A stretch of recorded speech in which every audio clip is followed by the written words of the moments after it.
कौन से पुत्र या पुत्री की मृत्यु माता पिता से पहले हो जाती है?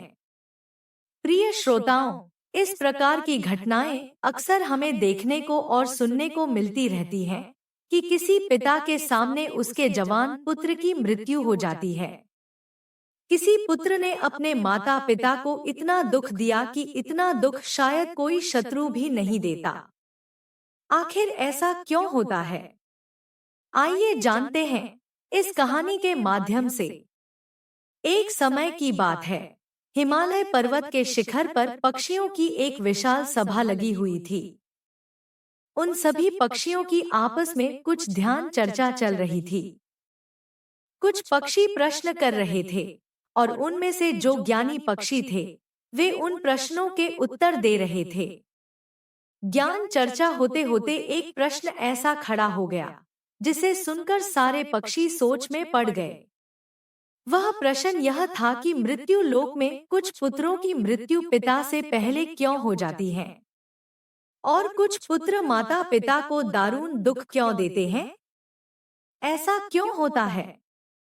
जिस पिता की आंखों के सामने ही उसके जवान पुत्र की मृत्यु हो जाए, उस पिता को कितना दुख होता होगा। होना यह चाहिए कि पहले पिता की मृत्यु हो और पुत्र ही पिता का दाह संस्कार करे। लेकिन कई बार कुछ अभागे पिता को अपने हाथ से अपने पुत्रों का अंतिम संस्कार करना पड़ता है। ऐसी स्थिति में एक पिता जीवित ही मृत्यु के समान कष्ट भोगता है। कई बार कुछ बेटे अपने माँ बाप के साथ शत्रुओं जैसा व्यवहार करते हैं। किसी के समझ में नहीं आ रहा था कि आखिर ऐसा होता क्यों है। विषय बहुत ही महत्वपूर्ण था। तभी पक्षीराज गरुड़ का उस सभा में आगमन होता है। पक्षीराज गरुड़ एक बूढ़े गिद्ध का रूप धारण करके आते हैं और एक जगह पर बैठ जाते हैं। सभी पक्षियों ने खड़े होकर उनका अभिवादन किया। गरुड़ जी कहने लगे कि हे पक्षियों, आखिर आपके बीच में किस बात पर चर्चा चल रही है? किस बात को लेकर आप इतनी उलझन में हैं? तब उनमें से एक पक्षी खड़े होकर कहता है, गिद्ध महाराज, हम यह जानना चाहते हैं कि हमारे बीच में आज का जो संवाद है वह यह है कि पिता से पहले पुत्र की मृत्यु आखिर क्यों हो जाती है। तो पक्षीराज गरुड़ कहने लगे कि हे पक्षियों, सनातन धर्म शास्त्रों के अनुसार आपका यह जीवन पिछले जन्म पर आधारित होता है और यह भी जरूरी नहीं है कि पूरा जीवन ही पिछले जन्म पर आधारित हो, लेकिन पिछले जन्म का हमारा कुछ हिसाब किताब अगर बाकी रह जाता है तो वह हमें इस जन्म में पूरा करना पड़ता है। प्रिय श्रोताओं, पहले हमें यह समझना होगा कि हमारा कर्म ही हमारी गति तय करता है, अर्थात आपके द्वारा किया गया कर्म ही आपके भविष्य को निर्धारित करता है। गरुड़ कहते हैं, पक्षियों, कर्म भविष्य को निर्धारित करता है और कर्म 4 प्रकार के होते हैं। नंबर 1 संचित कर्म, नंबर 2 प्रारब्ध कर्म, नंबर 3 आगामी कर्म और नंबर 4 वर्तमान कर्म। इन चारों कर्मों का अलग अलग फल होता है। इनमें से जो संचित कर्म होते हैं वह हमारे अगले जन्म में हमारे साथ रहते हैं और उन्हीं कर्मों का फल हमें कभी कभी दुख और सुख के रूप में भोगना पड़ता है।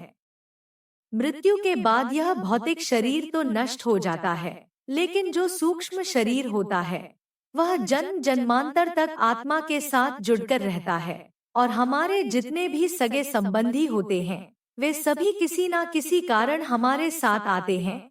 कभी किसी जन्म में, कभी किसी जन्म में वे सब हमारे कर्म का हिसाब चुकाने के लिए अलग अलग रूपों में आते रहते हैं। बूढ़े गिद्ध की बात सुनकर समस्त पक्षी कहने लगे, हे पक्षी राज, आपकी यह बात हमारी समझ से परे है, थोड़ा और सरल भाषा में हमें समझाए। तो पक्षी राज कहने लगे, हे पक्षियों, ध्यान से सुनिए, मैं तुम्हें एक अद्भुत और रहस्यमय कथा सुनाता हूँ। इस कथा के माध्यम से आपको यह जवाब मिल जाएगा कि पुत्र की मृत्यु पिता से पहले क्यों हो जाती है। सभी पक्षी चुपचाप बैठ जाते हैं और पक्षी राज गरुड़ कथा सुनाना आरंभ करते हैं।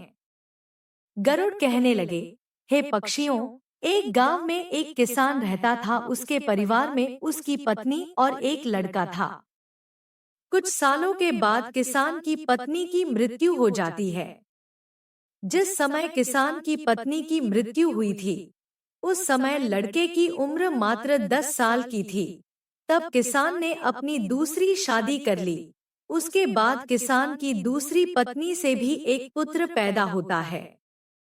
संयोगवश किसान की दूसरी पत्नी की भी मृत्यु हो जाती है। तब किसान अपने दोनों बेटों के साथ अकेला रह जाता है। कुछ समय बाद किसान का जो बड़ा बेटा था, जो पहले वाली पत्नी से पैदा हुआ था, जब वह विवाह के योग्य हो जाता है तो किसान ने बड़ी धूमधाम से अपने बड़े बेटे का विवाह कर दिया। धीरे धीरे कुछ समय बाद किसान बीमार पड़ जाता है। बीमारी के चलते उसकी ज्यादा हालत खराब हो जाती है और एक दिन उसकी भी मृत्यु हो जाती है। किसान का जो छोटा बेटा था, जो उसकी दूसरी पत्नी से पैदा हुआ था, वह अपने सौतेले भाई के साथ रहने लगता है। बड़ा भाई अपने छोटे भाई को बड़े प्रेम से रखता था। धीरे धीरे समय गुजरता चला गया। एक दिन किसान का छोटा लड़का बीमार हो जाता है। तब उसकी हालत ज्यादा खराब रहने लगी। बड़े भाई ने कुछ आसपास के वैद्य से उसका इलाज करवाया, परंतु उसे कोई राहत नहीं मिली। बूढ़ा गिद्ध कहता है, हे पक्षियों, ध्यान से सुनना। बड़ी ही अद्भुत कहानी है कि किन कर्मों से पिता से पहले पुत्र की मृत्यु हो जाती है। बड़े भाई ने अपने छोटे भाई का कई वैद्य हकीम से उपचार कराया, परंतु उसकी हालत में कोई सुधार नहीं हुआ। छोटे भाई की दिन प्रतिदिन तबीयत बिगड़ती जा रही थी। काफी धन भी छोटे भाई के इलाज में खर्च हो चुका था। इलाज कराते कराते बड़ा भाई भी थक चुका था।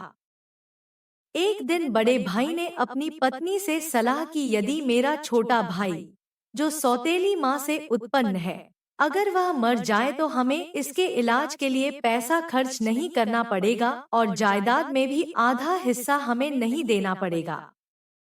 इसके हिस्से की सारी जमीन जायदाद फिर हमारी हो जाएगी।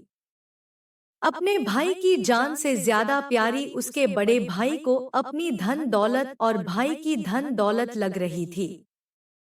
तभी तो कहते हैं, ना बाप बड़ा ना भैया, सबसे बड़ा रुपया।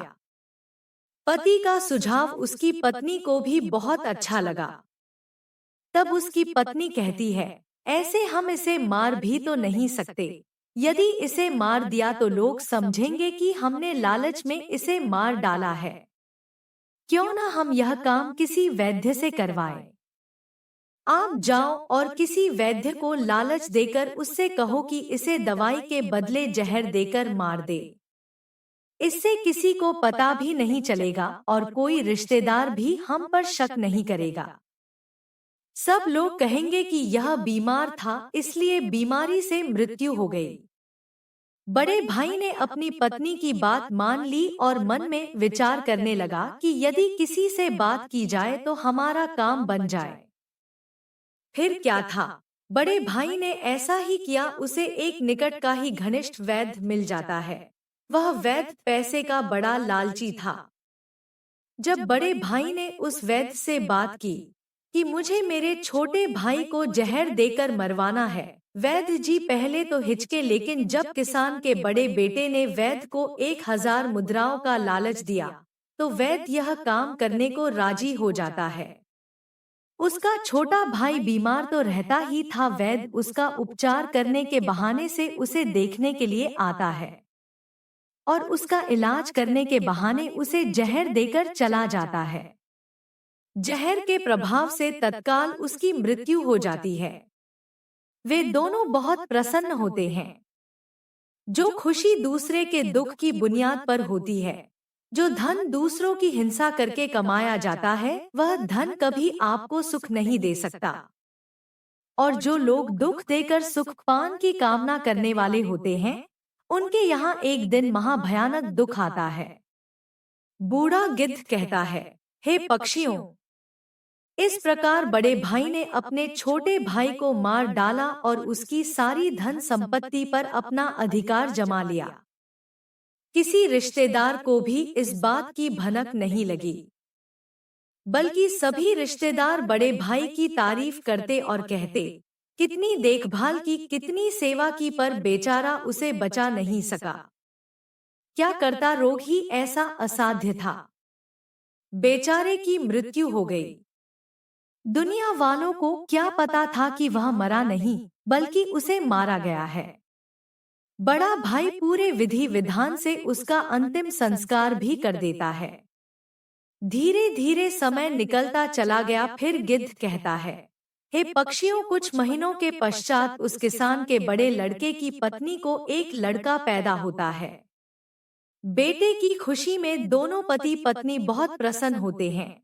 बड़ी धूमधाम से उस लड़के का जन्मदिन मनाया जाता है। पूरे नगर में मिठाइयां बांटी जाती है और बड़े ही लाड प्यार से अपने उस पुत्र का पालन पोषण करने में लग जाते हैं। कुछ वर्षों में वह लड़का जवान हो जाता है। उन्होंने अपने लड़के की एक सुंदर सी कन्या को देख करके शादी कर दी। बड़ी धूमधाम से किसान ने अपने बेटे का विवाह किया। बेटे की शादी में खूब धन खर्च किया। बेटे की बहू जब घर में आ जाती है तो वह लड़का कुछ दिनों के बाद अचानक से बीमार रहने लगता है। माँ बाप ने उसके इलाज के लिए बहुत से वैद्य को बुलाया, बड़े बड़े डॉक्टरों को बुलाया और उसका इलाज कराने लगे। जिसने जितना पैसा मांगा उसको उतना पैसा दिया गया। सब कुछ दिया ताकि लड़का ठीक हो जाए। अपने लड़के के इलाज में अपनी आधी संपत्ति तक बेच डाली। लड़का बीमारी से सही हो जाए इसलिए। परंतु कहते हैं, जिस पर जिसका जितना कर्जा है वो अवश्य चुकाना पड़ता है, चाहे कोई कैसे भी चुकाए। उस लड़के की दिन प्रतिदिन तबीयत खराब होती चली जा रही थी। लड़का बीमारी के कारण मरने की कगार पर आ गया। शरीर बहुत ज्यादा कमजोर हो गया था। मात्र अस्थिपन शेष रह गई थी। लड़के को चारपाई पर लेटा रखा था और उसका पिता अपने कुछ रिश्तेदारों के साथ और अपनी पत्नी के साथ अपने पुत्र की दयनीय हालत देखकर दुखी होकर उसकी तरफ देख रहा था। अपने रिश्तेदारों से कह रहा था कि यह क्या हुआ। मेरा इकलौता पुत्र है, भगवान ने मुझे किस बात की सजा दी है। उसी समय वह लड़का बोल उठा। लड़के ने अपने पिता से बोला कि भाई, अपना हिसाब साफ हो गया है, बस अब कफन और लकड़ी का हिसाब बाकी है, उसकी तैयारी कर लो।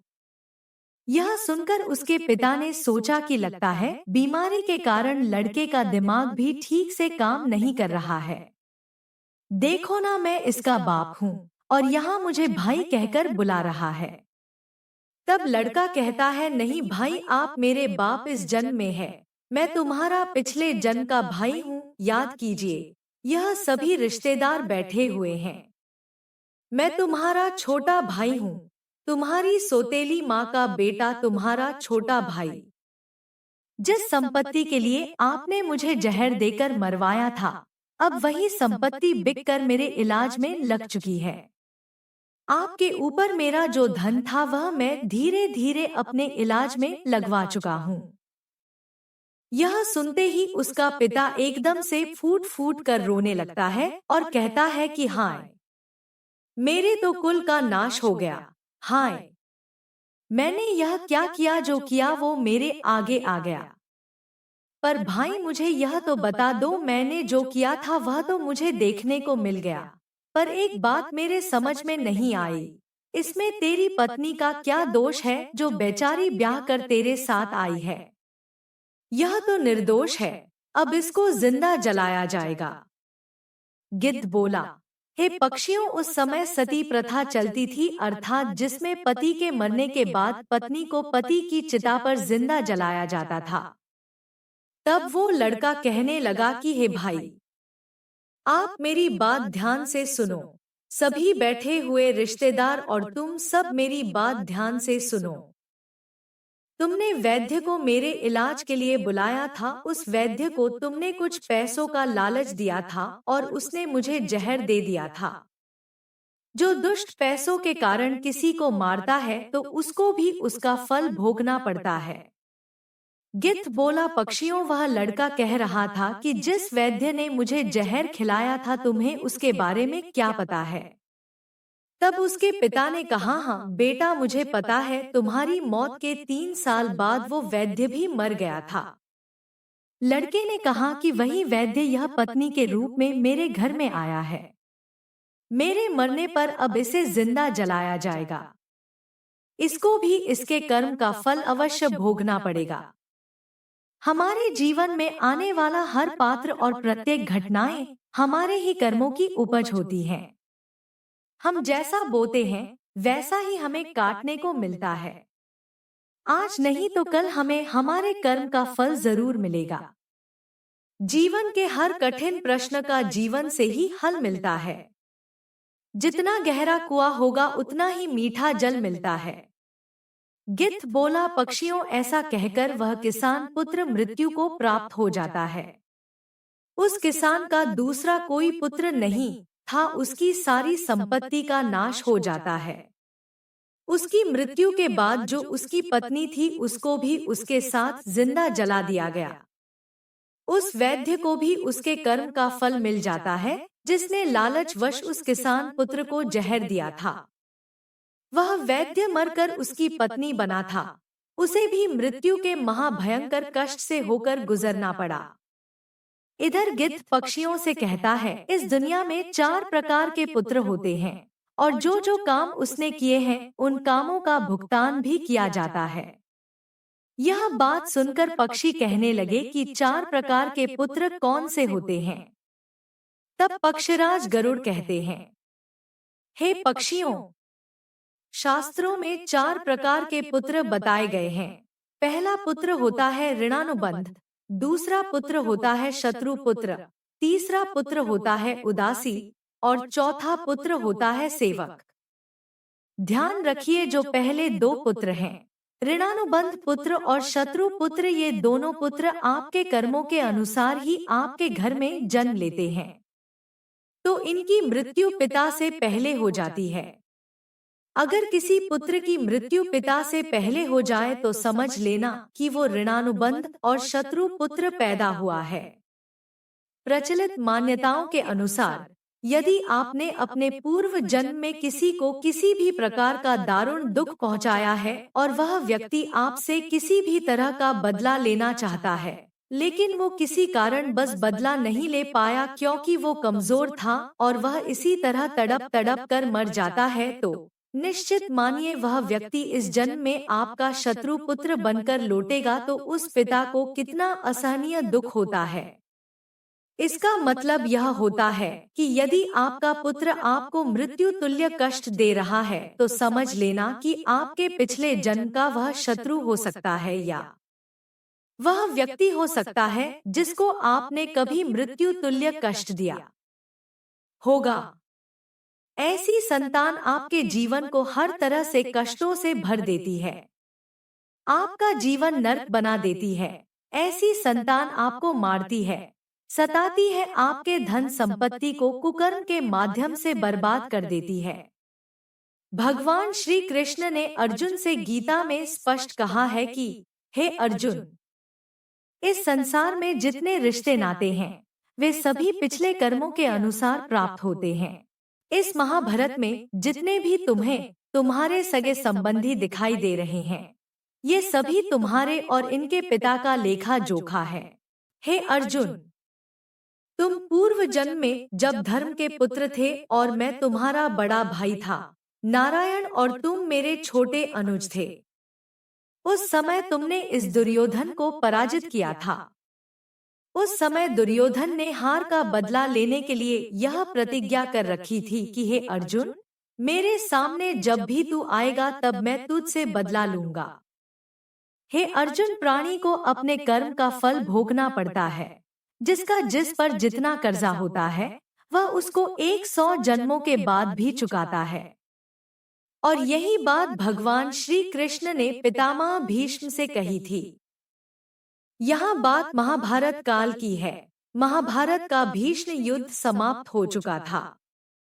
विजेता पांडव सहित श्री कृष्ण शया पर पड़े पितामह भीष्म का आशीर्वाद लेकर लौटने लगे, तो पितामह ने श्री कृष्ण को अपने पास बुलाया। कृष्ण पास आए तो पितामह भीष्म ने उनसे पूछा, हे मधुसूदन, मैं अपने किस कर्म की वजह से नुकीले तीरों से बनी इस शैया पर असहाय कष्ट भुगत रहा हूँ? श्री कृष्ण ने मुस्कुराते हुए पूछा, क्या आपको अपने पिछले जन्मों के कर्म याद हैं? पितामह बोले, पिछले 100 जन्म मुझे याद है और इनमें मैंने कभी किसी का बुरा नहीं किया।